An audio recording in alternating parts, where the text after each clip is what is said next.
The Thompson home, once peaceful and quiet, is suddenly thrown into chaos as Karen Mitchell, the ruthless HOA president, storms through the front gate with a fury that seems unstoppable. Her face red with anger, her voice sharp as glass, screaming at Robert and Margaret Thompson, a sweet elderly couple in their 60s, to leave their home immediately, shoving them with brute force and ignoring their desperate pleas, declaring that their house is dragging down neighborhood values and must be sold at once, while the couple struggles to stand their ground, terrified, confused, and heartbroken, wondering how someone could wield so much power over their lives and memories. And just as Karen's threats escalate, threatening legal action she has no authority to enforce and taunting them with cruel notices about overgrown grass, peeling paint, and imaginary violations, the front door bursts open with a slam that shakes the walls, and in walks Captain Daniel Thompson, their son, a U.S. Army officer home on leave, calm, composed, and deadly serious, flashing his military ID and immediately assessing the chaos, his presence commanding attention and stopping the HOA president mid-rant.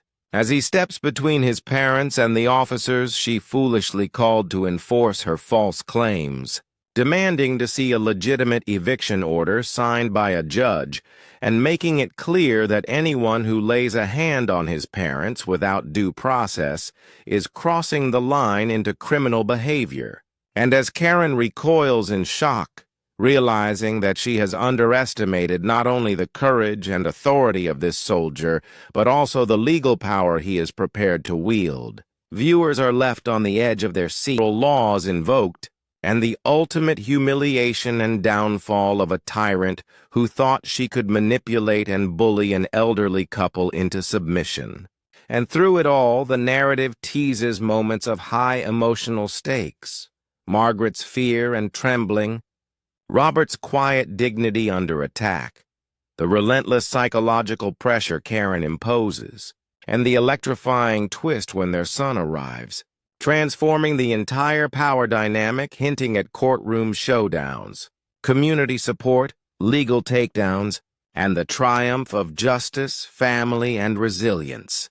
For more than 3 decades, Robert and Margaret Thompson had lived in the same modest 2-story home on Willow Creek Lane. It wasn't extravagant, it wasn't flashy, but it was theirs. A white picket fence surrounded a carefully tended garden where Margaret's roses bloomed every spring, and Robert kept the lawn trimmed with quiet pride. Their porch had a simple wooden rocking chair that creaked softly in the evenings, and inside their walls were lined with family photos, birthdays, anniversaries, even grainy Polaroids from the years when their son was just a boy in school. To anyone passing by, this house wasn't just another property on the block. It was a story, a legacy of love and endurance. The Thompsons were in their early 60s now. Robert, with his neatly combed silver hair, had once worked long hours at the local factory, his calloused hands proof of years of labor. Margaret, with her gentle smile and soft voice, had been the heart of their home, filling it with warmth and calm. Together they had weathered storms, paid their mortgage penny by penny, and built a life defined not by riches but by contentment. They never asked for much from anyone. Their joys came from small routines, sipping tea on the porch at sunrise, chatting with neighbors during evening walks, or tending to their little vegetable patch in the backyard. They weren't wealthy, but they were rich in memories, and that was enough. But peace, as they would soon discover, can be a fragile thing. It started one warm afternoon in early spring. Margaret was pruning her roses, her wide-brimmed hat shading her face, when the sharp slam of a car door broke the calm. A sleek black SUV had pulled into their driveway without warning. Out stepped Karen Mitchell, the president of the Homeowners Association. She was in her mid-40s, dressed in a sharp suit that seemed more suited for a corporate boardroom than a suburban cul-de-sac. Karen was known in the neighborhood. Some saw her as efficient, others as overbearing, but everyone agreed on one thing: she was relentless. Karen didn't bother with pleasantries. She marched right up to the porch where Robert was sitting with his newspaper and dropped a stack of papers onto the table. "This property," she declared, her voice cold and commanding, "is dragging down the neighborhood value." Robert blinked, lowering his glasses. "Excuse me?" Karen folded her arms. "It's outdated. The siding, the porch, even that old fence, all of it looks tired. We're trying to attract new families into this community. People with vision, with money, and frankly, Mr. Thompson, your house isn't helping." Margaret froze, the pruning shears still in her hand. "Are you saying you want us to fix it up?" Karen shook her head sharply. "No, I'm saying you should sell immediately. There are developers interested in properties like this. You could move into a retirement home, something more appropriate for your stage of life." The words hung in the air like a slap. Robert rose slowly from his chair, his face flushed with disbelief. "This is our home. We've lived here for over 30 years. We've raised a family here. We're not going anywhere." But Karen wasn't finished. She leaned closer, her voice dropping to a cutting whisper. "Don't take this as a suggestion. This community deserves better than this. Consider this the beginning of a process." She tapped the stack of papers with one manicured finger. "And trust me, I can make this very difficult for you."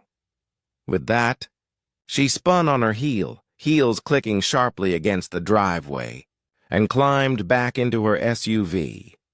The engine roared, and just like that, she was gone, leaving silence in her wake. Margaret's hands trembled as she set down the shears. "Did she just threaten us?" Robert, still standing, clenched his fists at his sides. "She can't force us out. She has no right." But even as he said the words, there was an unease in his voice. HOA presidents carried power, and Karen Mitchell was the kind of person who would wield every ounce of it. That evening, as the sun set over Willow Creek, the Thompsons sat together in their living room. The papers Karen had left spread across the coffee table. Legal notices, violation warnings, thinly veiled threats written in official language. Margaret leaned against her husband's shoulder, her eyes filled with worry. "Why us?" she whispered. Robert tightened his arm around her. "Because she thinks we're weak. But she's wrong. We've fought too hard in life to let anyone take this from us." Still, as night fell and the house grew quiet, Margaret couldn't shake the feeling that their peaceful life had just been shattered. For the first time in decades, their home didn't feel entirely safe. It felt like a target. And for Karen Mitchell, this wasn't just a one-time confrontation. It was the beginning of a campaign, one designed to break them, push them out, and erase their presence from the community they loved. What Karen didn't know, what she couldn't possibly predict, was that the Thompsons had someone watching over them, someone strong, someone who wouldn't stand by quietly. The days following Karen Mitchell's first visit passed slowly, each one carrying a shadow of unease. Robert and Margaret tried to shake it off. After all, they had done nothing wrong. Their property taxes were paid. Their dues to the Homeowners Association had never been late. Their home, though modest, was kept tidy, and their yard, while not extravagant, was well maintained. But then came the first envelope. It was tucked under their front door one morning, stamped with the HOA's official letterhead. Robert opened it at the breakfast table while Margaret poured the coffee. The words were clinical, but the message was sharp. Violation notice, overgrown grass, immediate action required. Failure to comply may result in fines. Robert stared at the letter, baffled. He had just mowed the lawn 3 days ago. The grass barely reached his ankles. Still, he sighed, shook his head, and pushed the paper aside. "If this is the game she wants to play," he muttered, "I'll mow it again." But mowing didn't stop the notices. A week later came another. Peeling paint, unsightly exterior. Must repaint to comply with community standards. Robert ran his fingers along the siding of the house. The paint was old, yes, but intact. There were no flakes, no chipping. It wasn't brand new, but it certainly wasn't a violation. Still, Karen had written it up. Another week. Another notice. Improper trash storage, bin visible from street. Margaret felt her cheeks burn as she read it aloud. Their trash bin had always been tucked neatly against the garage, like every other neighbor's. Yet somehow, only theirs was flagged. And then, just days later, unauthorized decorative items, porch furniture out of compliance. Margaret's eyes filled with tears. The decorative item in question was her old rocking chair, the very one Robert had built her on their 10th wedding anniversary. It had been on that porch for decades. Now Karen had reduced it to a violation, an offense against community standards. The pattern was clear. This wasn't about rules. It was about pressure. At first, Robert tried to fight back in his own quiet way. He'd repaint the trim, mow the grass twice a week, even drag the trash bin behind the fence where it couldn't possibly be seen. Yet still the notices came, each one a reminder that their home was under siege. Karen escalated her efforts beyond paper. At the next monthly HOA meeting, she stood at the front of the community center with her clipboard in hand, addressing the room full of neighbors. Her voice carried authority, but beneath it was venom. "Some people," she began, her eyes darting pointedly toward Robert and Margaret in the back row, "just don't care about community standards. They ignore the rules, they let their properties decay, and they drag us all down with them. That's not the kind of neighborhood we're building here." A murmur rippled through the room. Some neighbors looked confused, others uncomfortable, but no one spoke up. Robert felt his chest tighten as all eyes seemed to shift toward him. Margaret lowered her head, gripping her husband's hand under the table. Afterward, walking home under the weight of shame, Robert muttered, "We've paid every fee, every due.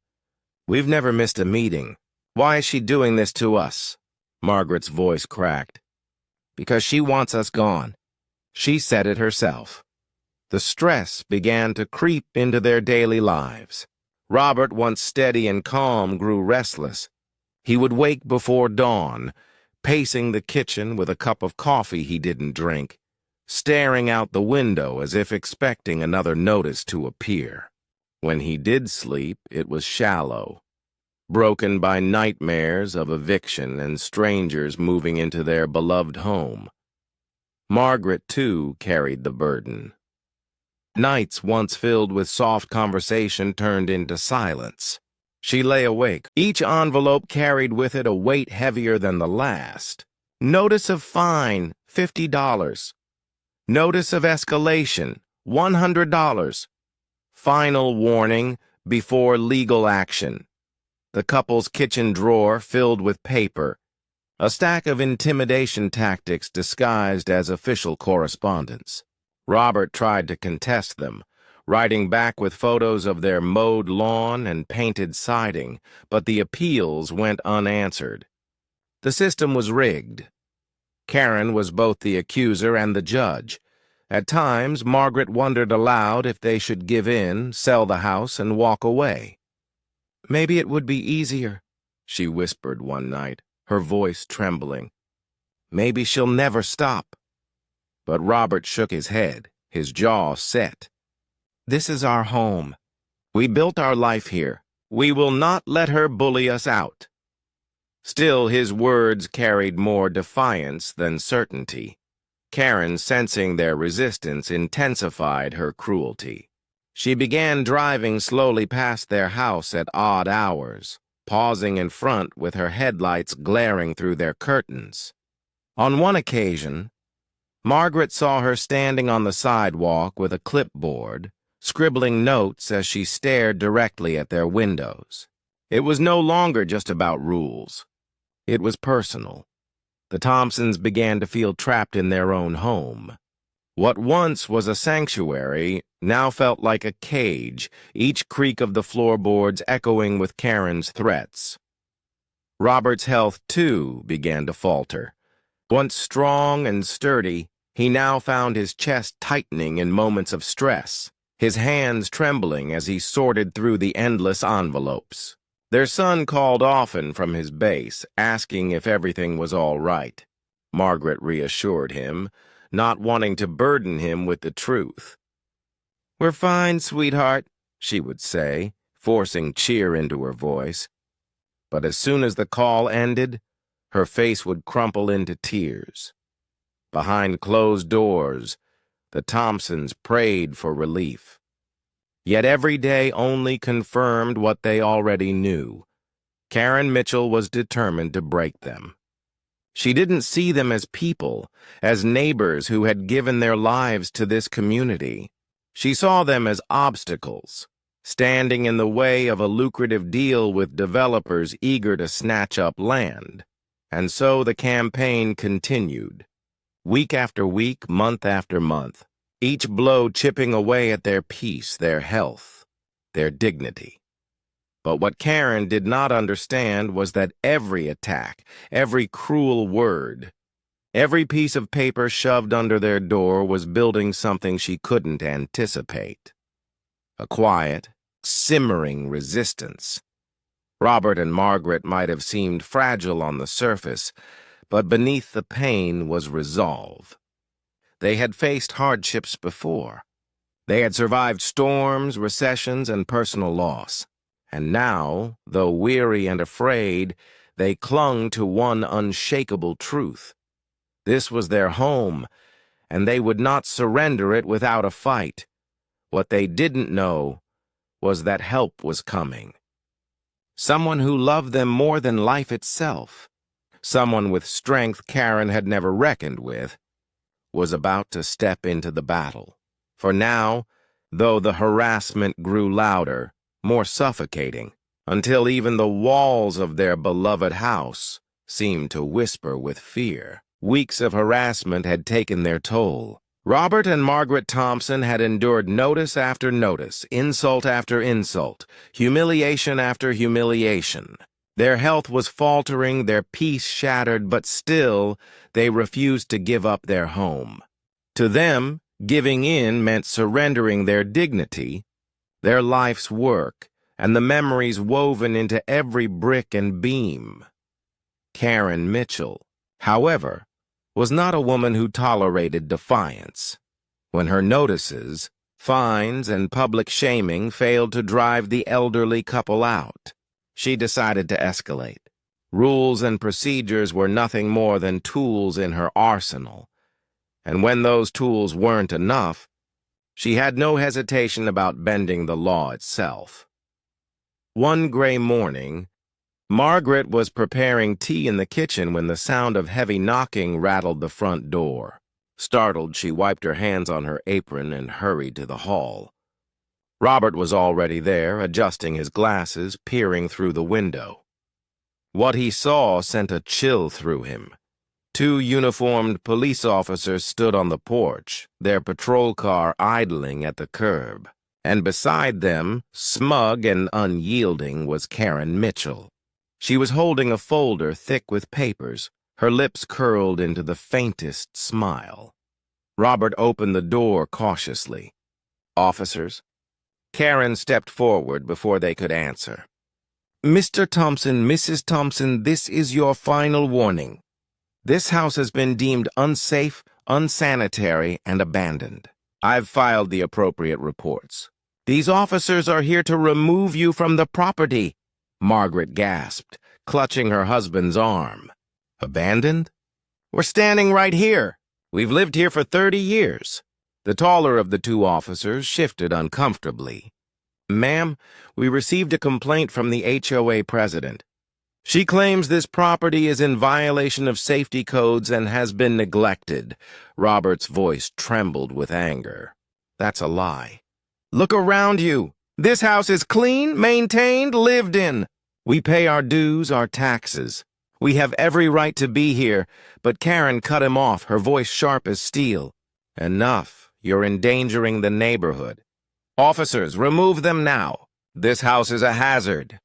Margaret's eyes widened in disbelief. You can't do this. You don't have a court order? Karen smirked, her tone dripping with false authority. I don't need one.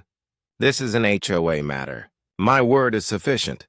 The officers hesitated, clearly uncertain.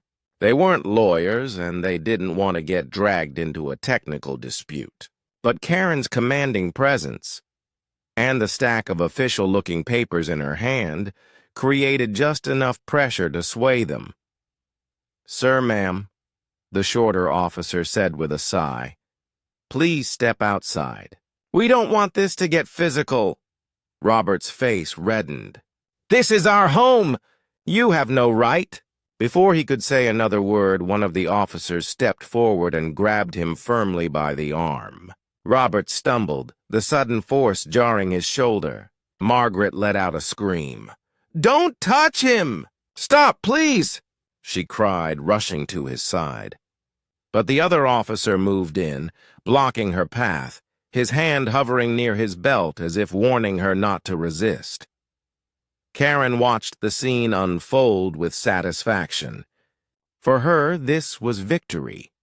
The final push to rid herself of the Thompsons once and for all. Her eyes gleamed as she imagined the property sold, the profits secured, her dominance reaffirmed. Robert struggled, his voice breaking. This is illegal. You can't drag us out like criminals. Margaret clung to his free arm, sobbing. Robert, please don't let them take us. The officer holding Robert pulled harder, trying to drag him toward the door. Margaret's screams grew louder, echoing through the quiet street. Neighbors peeked from behind curtains, but none dared intervene. And then, just as Robert's foot crossed the threshold, the front door slammed open with a thunderous crack. The sound was so sudden. Captain Daniel Thompson, a decorated officer in the United States Army, had come home on leave, and the sight that greeted him was enough to ignite every instinct he possessed. He took in the scene in a heartbeat. His father being manhandled, his mother weeping, the HOA president standing smugly to the side. His jaw tightened. His voice, when it came, was low and commanding, carrying the weight of authority that only years of service could forge. What? He said, his tone like a blade cutting through the room. Is going on here? The officers let go of Robert immediately, stepping back as if burned. Margaret rushed to her son, clutching his arm, tears streaming down her cheeks. Danny, thank God you're here! They're trying to throw us out of our own home! Karen's confidence faltered for the first time. She blinked, her smug smile slipping as she took a step back. This is an official HOA matter, she stammered. Your parents are in violation. I was simply enforcing... Daniel cut her off, his voice rising with righteous anger. Enforcing? You're trespassing. You're harassing. And you're assaulting my father. This is not enforcement. This is abuse of power.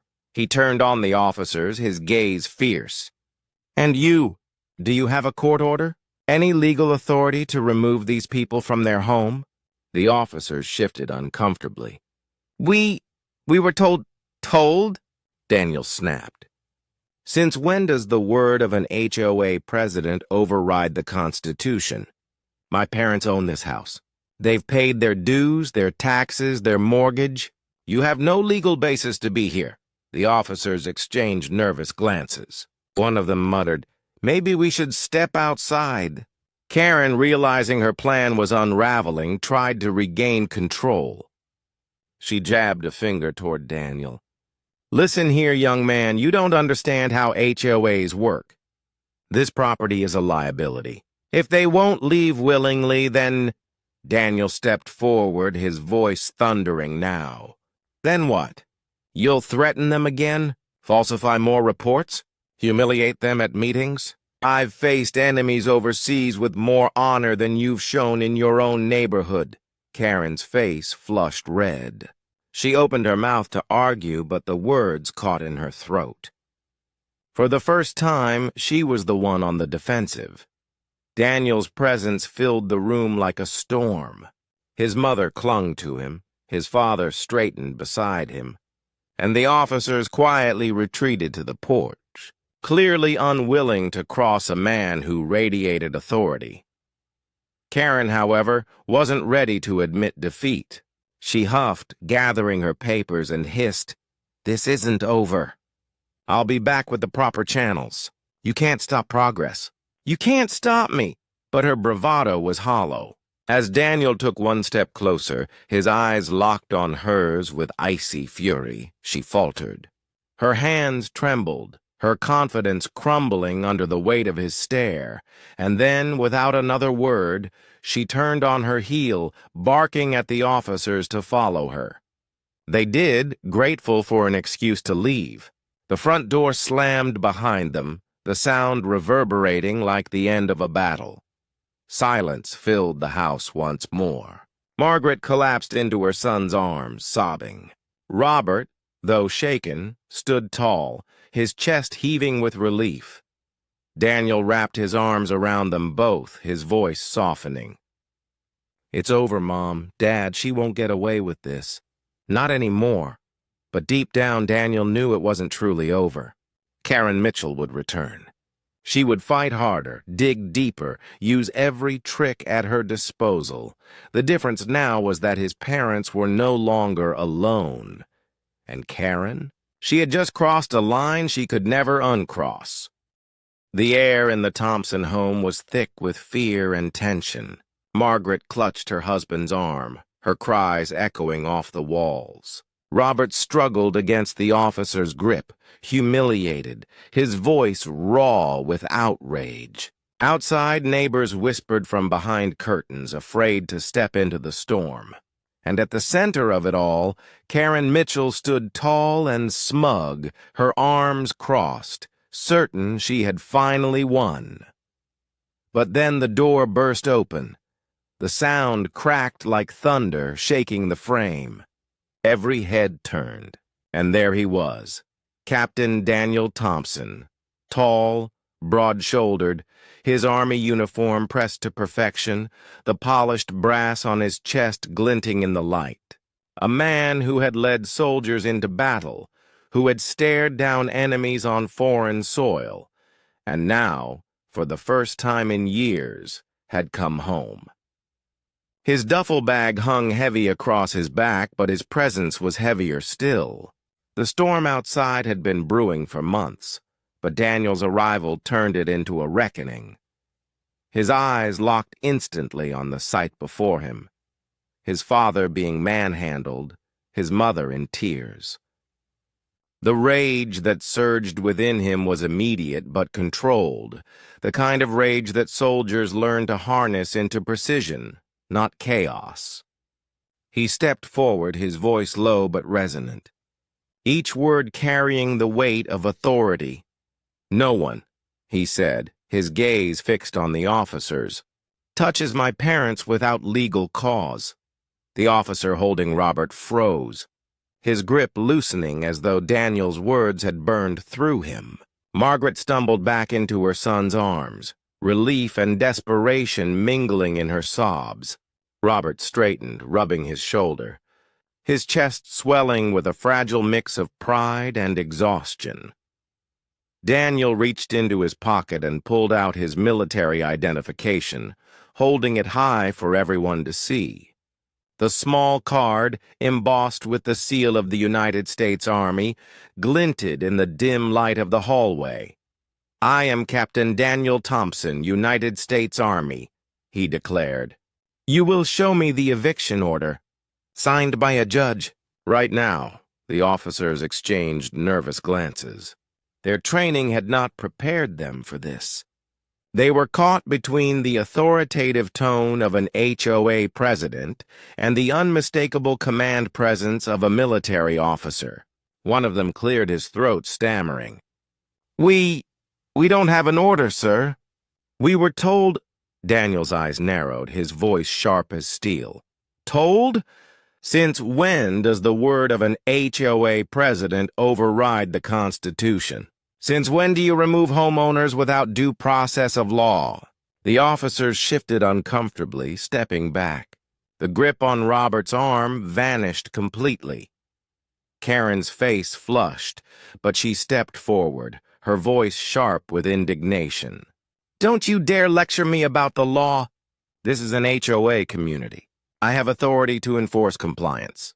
Your parents are in violation. Their home is an eyesore, a liability. I will not let them drag down the value of this neighborhood." Daniel turned slowly toward her, his expression calm, but his eyes blazed with fury. "Violation?" he repeated, his tone laced with contempt. "For mowing their lawn? For a rocking chair on their porch? For living quietly in the home they worked their entire lives to own?" He took a step closer, his boots heavy against the wooden floor. Karen, for all her bravado, instinctively retreated a half step. "I've led soldiers in combat zones," Daniel continued, his voice rising. "I've defended the rights of Americans on foreign soil. And I'll be damned if I come home and watch some power-hungry HOA president trample the rights of my own parents." Karen's mouth opened, but no words came out. For the first time since she had begun her campaign, she looked rattled. Her eyes darted toward the officers, searching for support, but they avoided her gaze. Their confidence evaporated. Daniel pressed on. "Show me the law. Show me the statute. Show me one legal document that gives you the right to evict homeowners without due process. Show me one court order signed by a judge." His words thundered through the room, leaving no space for reply. Karen clutched her folder of papers tighter, but the weight of his challenge crushed her. The documents in her hands, violation notices, fines, fabricated complaints, suddenly looked pitiful in the face of military discipline and constitutional law. Margaret, still trembling, whispered, "Danny, thank God you're here." Daniel's voice softened for a moment, his arm tightening protectively around her. "It's okay, Mom. Nobody's taking you anywhere." Then, turning back to Karen, his tone hardened once more. "This ends tonight," Karen bristled, trying desperately to salvage her authority.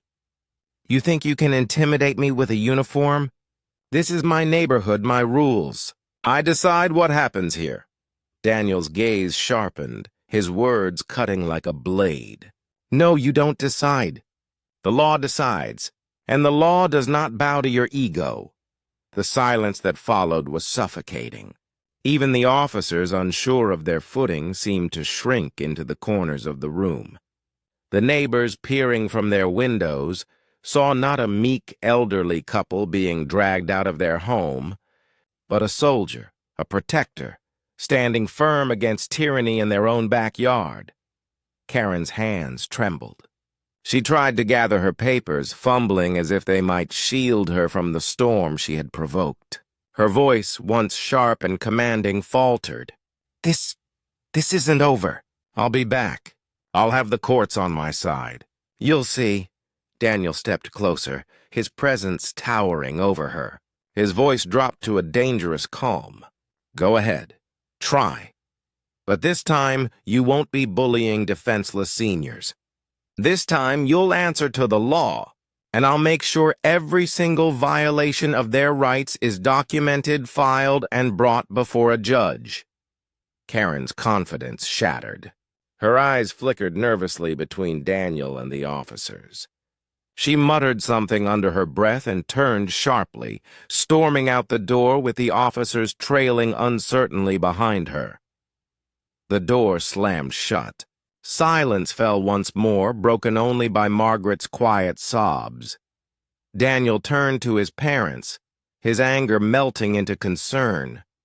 He guided them gently to the living room, setting aside his duffel bag. Margaret clung to his hand as if afraid he might vanish again. Robert, though shaken, sat tall, his pride in his son unmistakable.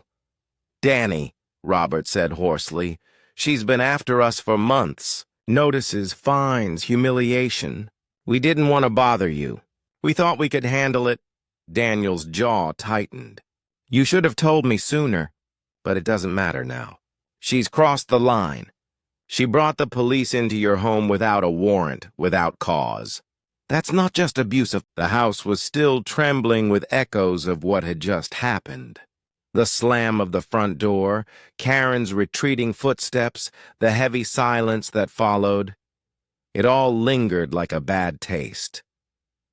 Margaret sat on the couch, her hands trembling as she clutched a handkerchief. Robert rubbed his shoulder, his pride stung by the manhandling but softened by the presence of his son. Daniel stood in the middle of the room, silent for a moment, letting the tension drain. His military training taught him that after every battle there comes a pause, a moment to assess, regroup, and plan the next move. And Daniel wasn't about to leave his parents vulnerable again. "Mom, Dad," he said, his tone calm but firm. "We're going to document everything. Every violation notice, every insult, every false claim. From tonight forward, Karen Mitchell will be held accountable." Robert frowned. "We've kept some of the papers, but I didn't think they'd ever matter. She said they were just routine HOA business." Daniel's eyes narrowed. "Routine? No, these are weapons. Paper bullets fired at you to intimidate, to break you down. But weapons leave traces, and those traces will destroy her case." He pulled a small leather notebook from his duffel bag, the same kind he used overseas to log missions and keep records under pressure. Tonight, it would become the Thompsons' shield. He began collecting the scattered violation letters from the kitchen counter, the desk drawer, even a shoebox Robert had tucked away. Margaret fetched her journal where she had written late-night entries about Karen's harassment, the stress, the insomnia. Each piece was stacked neatly, carefully, deliberately. Daniel's precision was military grade, dates logged, notes organized, evidence preserved. For every overgrown grass citation, Daniel photographed the immaculate lawn. For every peeling paint notice, he took shots of freshly coated siding. And for every public humiliation Karen had staged at HOA meetings, Daniel noted the witnesses who could testify. But he didn't stop there. "Mom," he said softly, "do you still have the doctor's reports? The ones about your blood pressure?" Margaret nodded quickly and disappeared into the bedroom, returning with a folder. Her hands shook as she placed it on the table. Daniel flipped it open, his jaw tightening. Prescriptions for blood pressure medication. Doctor's notes warning against stress. A medical record that tied Karen's harassment directly to his mother's declining health. "This," Daniel muttered, "is gold. Elder abuse isn't just physical. It's psychological. And under federal law, she crossed the line months ago." Robert looked uncertain. "But Danny, she's the HOA president. People are afraid of her. She always acts like she's untouchable." Daniel set the folder down with deliberate force. His eyes burned with quiet fire. No one is untouchable when they break the law. She's violated federal housing laws. She's inflicted emotional distress. She's abused her authority in ways that will not stand in court, and I'm going to make sure of it." The next morning, Daniel didn't wait for Karen to make her move. He went to her directly. The HOA office sat at the edge of the subdivision, a small brick building with a polished brass sign. Its neat landscaping and gleaming windows stood in stark contrast to the corruption festering inside. Daniel walked up the steps, each stride purposeful. His uniform still crisp, his posture commanding. Inside, Karen sat behind her desk, papers scattered in disarray, her composure fragile after last night's humiliation. When she looked up and saw him, her smug mask faltered. "Captain Thompson," she said tightly, her voice trembling just enough to betray her. "You shouldn't be here. This is HOA business, not military." Daniel closed the door behind him and stepped forward. "No, this is legal business. And you, Karen, have crossed the line." She stood, trying to recover her authority, her voice rising in false confidence. "You don't scare me. I have the power of the HOA. I have the community's trust, and I will not let your parents ruin what I've built here." Daniel placed a thick folder on her desk and leaned in, his voice calm but cutting. "Let's review what you've built." He opened the folder. One by one, he laid out the documents. Violation notices, letters dripping with hostility, records of fines paid without reason. Then came the medical reports, his mother's rising blood pressure, her doctor's warnings. He flipped to Margaret's journal entries, her late-night notes about sleeplessness, anxiety, and public humiliation. Karen's face drained of color. Daniel's eyes stayed locked on her. "This is a record of harassment, Karen, and it's not just neighborhood drama anymore. It's a federal issue. You've violated the Fair Housing Act. You've inflicted intentional emotional distress. And you've targeted elderly homeowners, which falls under elder protection laws." Karen swallowed hard, her hands gripping the desk edge. You wouldn't dare." Daniel leaned closer, his voice dropping to a dangerous calm. "Try me." Silence filled the office. The power dynamic that Karen had relied on for years, fear, intimidation, bluster, crumbled under the weight of Daniel's calm authority. She had built her empire on the belief that no one would stand up to her. And now, someone had. She tried to rally, her voice sharp but unsteady. "The HOA board is on my side. They'll defend me." "You think you can scare me with legal jargon?" Daniel smirked, but his tone remained lethal. "I don't need to scare you. The law already has. When I file charges, and I will, the board won't stand with you. They'll run from you, because no HOA wants to be tied to federal lawsuits, civil penalties, and a public scandal. And once the neighbors learn what you've done to two seniors who've lived here for over 30 years... He let the thought hang in the air, sharp and heavy. Karen's breath quickened. She muttered, You can't destroy me." Daniel straightened, gathering the evidence back into the folder. His final words cut like a blade. "You destroyed yourself." He turned toward the door. Behind him, Karen's chair scraped violently as she stood. "This isn't over!" she hissed, her voice shrill. "Do you hear me?" "This isn't over!" Daniel paused at the threshold and glanced back, his expression calm, almost pitying. "For you, it is." And with that, he walked out, leaving Karen shaking, her empire of intimidation collapsing in silence. That night, the neighborhood buzzed. Word traveled fast. Whispers of confrontation, stories of Karen's downfall. Some residents who had once feared her began to feel emboldened. They remembered their own unjust fines, their own humiliations at HOA meetings, the times they stayed silent to avoid her wrath. Now, silence no longer felt necessary. Inside their modest home, Robert and Margaret sat with their son at the dining table. For the first time in months, the house felt safe. Margaret smiled faintly, the weight on her chest lifting. Robert looked at Daniel with pride that words couldn't capture. "You really think she's finished?" Robert asked. Daniel nodded. "She may try to come back. She may threaten. But she knows now she's accountable. And people like her don't survive when the light shines on them." Margaret reached across the table and squeezed Daniel's hand. "We thought we'd lost everything, but you gave us back our peace." Daniel's eyes softened. "No, Mom, you never lost it. She just tried to take it, and now she never will again."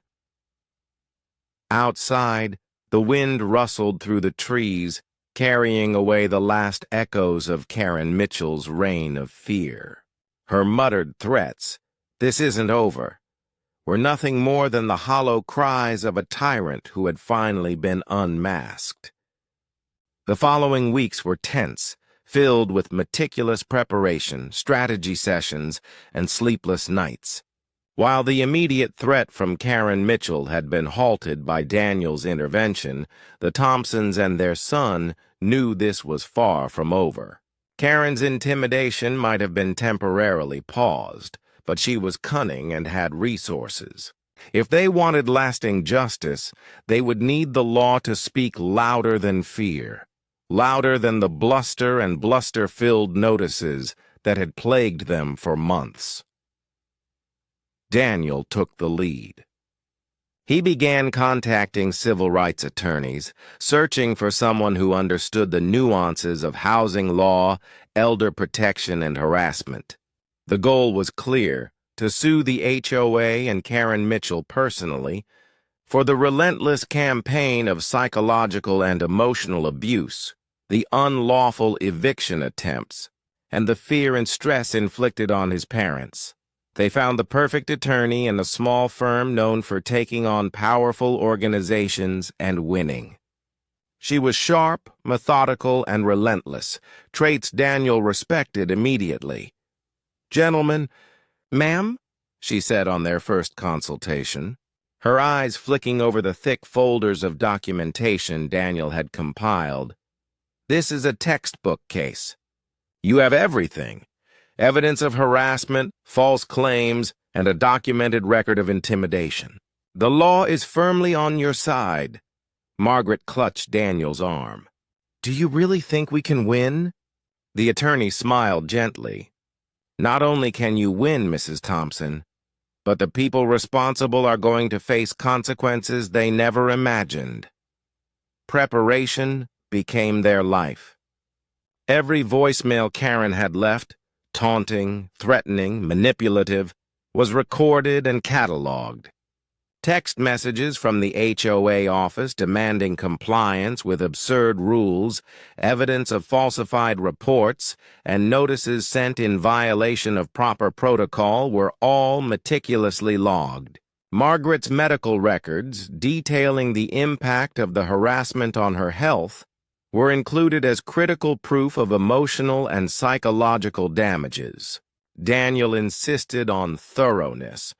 Every photo, every handwritten note, every single email and letter was scanned, cross-referenced, and organized chronologically. Karen, meanwhile, remained volatile. When she realized a lawsuit was imminent, she attempted to intimidate Daniel, his parents, and even some neighbors who had agreed to testify. She sent threatening emails, tried to arrange last-minute meetings to settle the matter, and even attempted to rally the HOA board to her side. But Daniel's presence and preparation made her tactics futile. She had underestimated the sheer volume and clarity of evidence he had gathered. The court date arrived. The Thompsons, Daniel, and their attorney entered the courtroom with quiet determination. The judge presiding over the case was seasoned, a woman who had seen countless disputes escalate from petty disagreements into serious violations. She listened intently as Daniel's attorney presented the case. narrating the months of harassment in detail. "Your Honor," the attorney began, "the Thompsons, Mr. Robert Thompson and Mrs. Margaret Thompson, have endured relentless harassment at the hands of Karen Mitchell, president of their homeowners association. These actions include repeated, unfounded violation notices, public humiliation, psychological intimidation, and an unlawful attempt to forcibly evict them from their home without any legal authority. Evidence was presented systematically. Each notice of alleged violations, overgrown grass, peeling paint, improper trash storage, was shown alongside photographs proving compliance. Voicemails were played, each recording Karen's aggressive tone and demands for the Thompsons to vacate.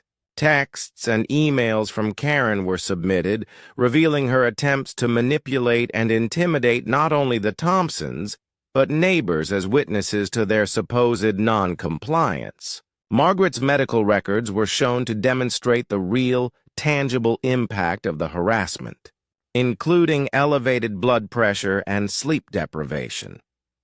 The courtroom was silent as the attorney continued, her voice calm but firm. "We are asking this court to rule in favor of the plaintiffs, to restore their right to live in their home without fear, and to hold Karen Mitchell and the HOA accountable for their actions." Karen Mitchell sat at the defendant's table, pale and tense. Her attempts to intimidate had failed. She was clearly outmatched in the legal arena. When the attorney addressed her personally, presenting the evidence of false claims and emotional distress, Karen's smugness faltered. She attempted to interject, claiming authority and overstepping boundaries, but the judge silenced her. "This court will hear the evidence," the judge said, her tone firm. "Any attempts at intimidation or theatrics will be noted in the record and considered during deliberation." Witnesses were called. Neighbors, once hesitant to speak, recounted the ongoing harassment and Karen's unreasonable behavior at community meetings. They described her selective enforcement of rules, her aggressive confrontation tactics, and the fear she instilled not only in the Thompsons but in several others. Daniel provided a detailed account, articulating not just the facts of what had occurred, but the psychological impact on his parents and the community at large. The defense tried to argue procedural authority, that Karen had acted within her rights as HOA president, but the overwhelming evidence told a different story. Every claim of authority was contradicted by dated notices, community bylaws, and the actual HOA guidelines. The judge's expression betrayed no bias, only focused attention as the proof piled higher against Karen Mitchell. After days of testimonies, documentation, and cross-examinations, the case reached its conclusion. Daniel's attorney delivered the closing argument, her words precise and compelling.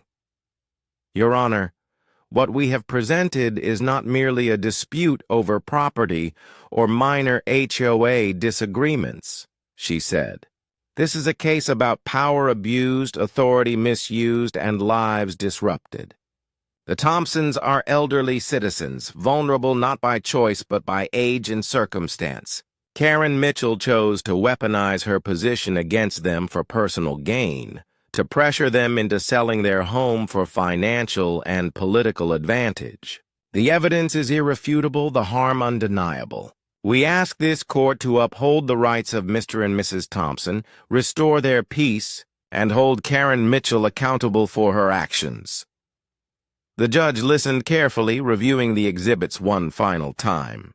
Her gavel tapped the desk, calling the room to attention.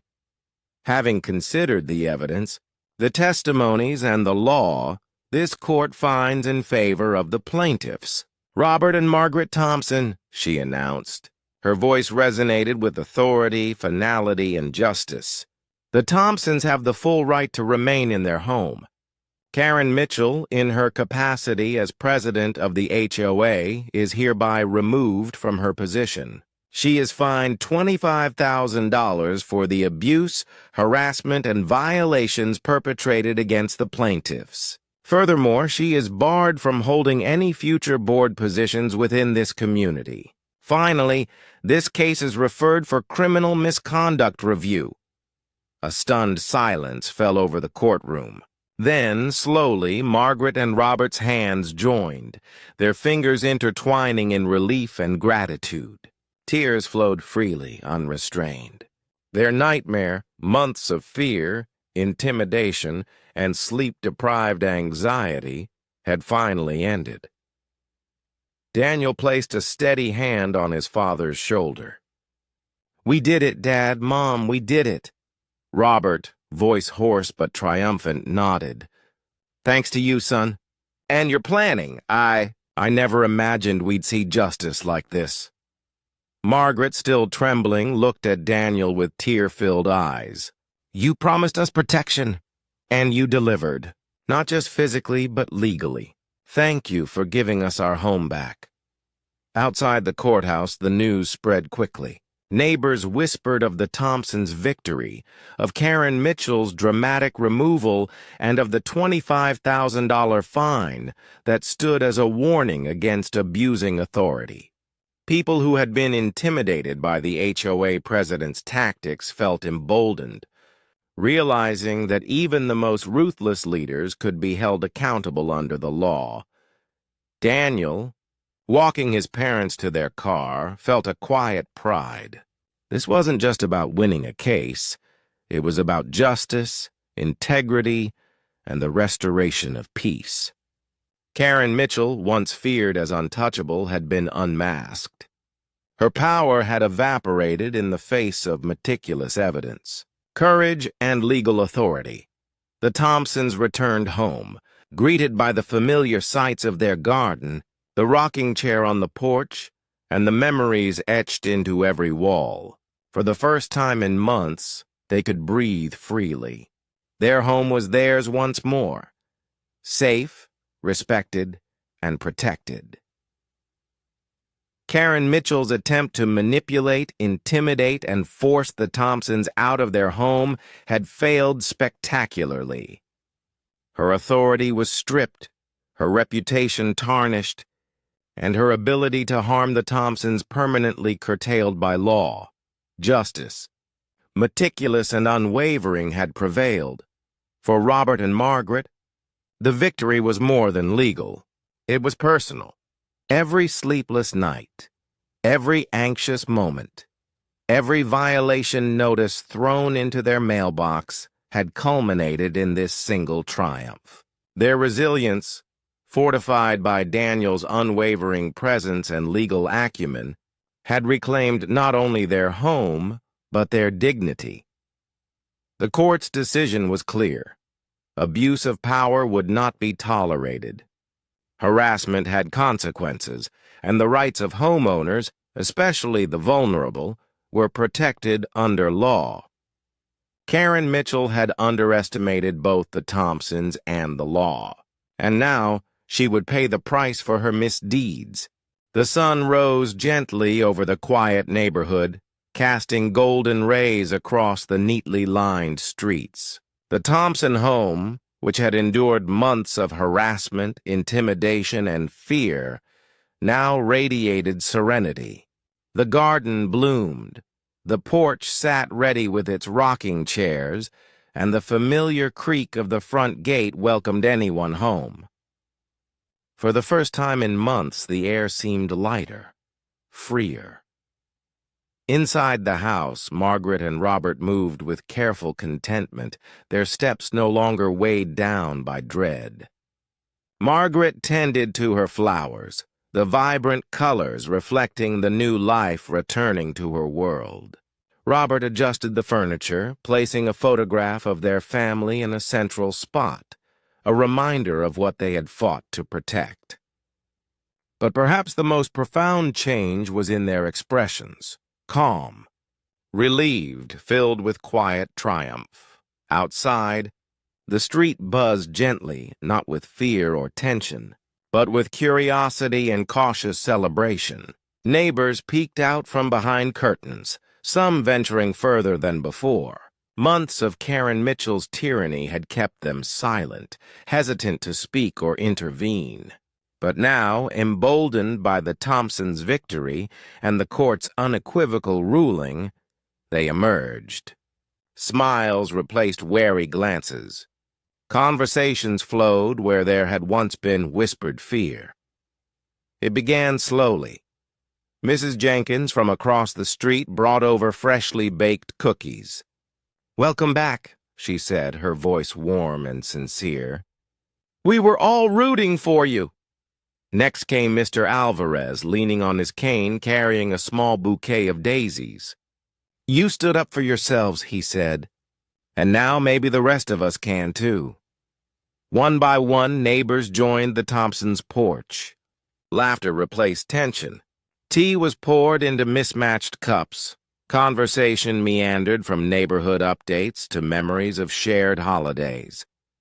The Thompsons smiled, tears glinting in their eyes, feeling a sense of community they hadn't realized they'd missed. Margaret reached for Robert's hand. "All of this. It feels like a dream," she whispered. Robert nodded. "A long, hard dream.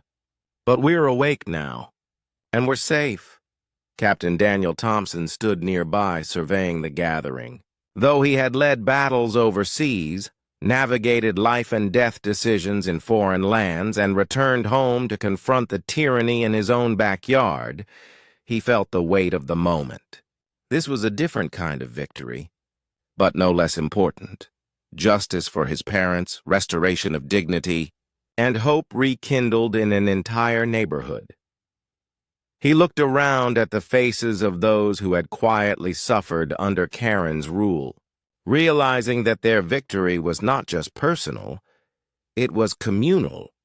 Every smile, every warm handshake, every word of encouragement reminded him why it mattered to stand up against injustice, no matter how small or local it seemed. Then, sensing a moment, Daniel turned to face the camera. His posture strong, his voice calm but resolute. No senior citizen should be bullied out of their home. Your rights don't expire with age. If someone tries to silence you, stand tall. Speak up, and if you need help, call in the cavalry. His words carried weight, the authority of a man who had served his country and defended those who could not defend themselves. They weren't just advice. They were a warning to any would-be tyrant who might believe that intimidation and power could crush ordinary people. The neighbors applauded, not just for the Thompsons, but for the message itself. Conversations sparked around personal experiences, shared struggles, and strategies for protecting their own homes. Bonds were strengthened.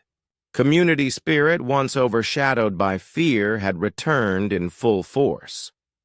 As the sun continued its climb, the small gathering became a symbol of resilience. Children played at the edge of the yard, their laughter ringing like a counterpoint to the months of sorrow and tension that had haunted the neighborhood. The Thompsons' porch became a safe haven, a reminder that courage, persistence, and the support of family, and when necessary, the law could overcome even the most aggressive bullying. Margaret, finally letting herself relax, poured herself a cup of tea and glanced around. The garden, the neighbors, the laughter, it all seemed impossibly perfect after the storm they had weathered. Robert, sitting back in the rocking chair, nodded slowly. "It wasn't easy," he said softly. "Months of stress, fear, it took everything we had. But we're here, and that matters." Daniel placed a reassuring hand on his father's shoulder. "You didn't just survive, Dad. You stood your ground. And now the law has your back. That's how justice works.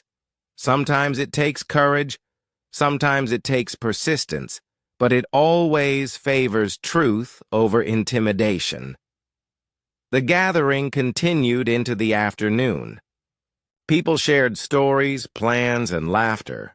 The neighborhood felt alive again. Walls that had been built by fear were slowly being dismantled by solidarity. Karen Mitchell's shadow, once looming large, had finally been lifted. Her threats, her bullying, her attempts to seize power and property, all had been rendered powerless by truth, law, and the unwavering courage of those she sought to control.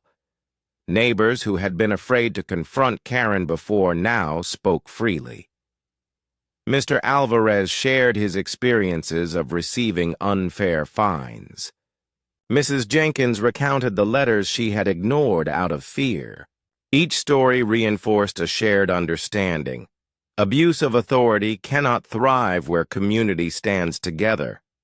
The Thompsons' courage had sparked a movement, however small, within their block, a movement that reminded everyone that collective accountability is a powerful deterrent to tyranny.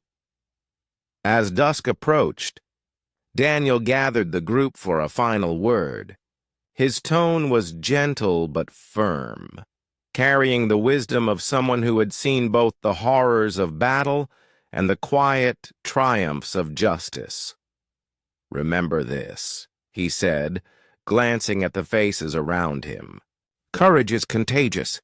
When one person stands up, others find the strength to do the same. Your home is your sanctuary. Your rights are your armor. And no one, no matter how powerful they think they are, has the right to strip that away. Protect your home, protect your family, and always, always speak up when injustice tries to knock on your door." Applause followed.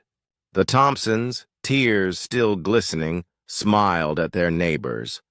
For them, it was more than a legal victory. It was a restoration of dignity, of trust, and of community spirit. Their home, once threatened by fear and intimidation, was now a beacon of resilience. The camera pans over the neighborhood, capturing the quiet joy, the children playing, the flowers swaying in the gentle evening breeze. It lingers on the Thompson home, the rocking chairs, the garden, the warm glow of lights through the windows.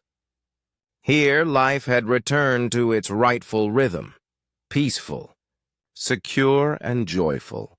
Finally, the scene shifts back to Daniel, standing beside his parents, looking directly at the camera with the conviction of a man who knows the value of justice and the strength of family. "No one should feel powerless in their own home," he says once more. "Stand tall, protect what's yours, and never forget. Sometimes you just need a little help from the cavalry."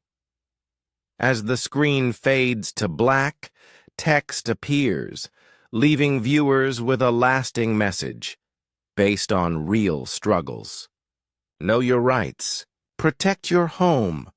The sound of laughter, gentle conversation, and the clinking of teacups continues faintly over the text, emphasizing that life, community, and justice prevail when courage and truth lead the way.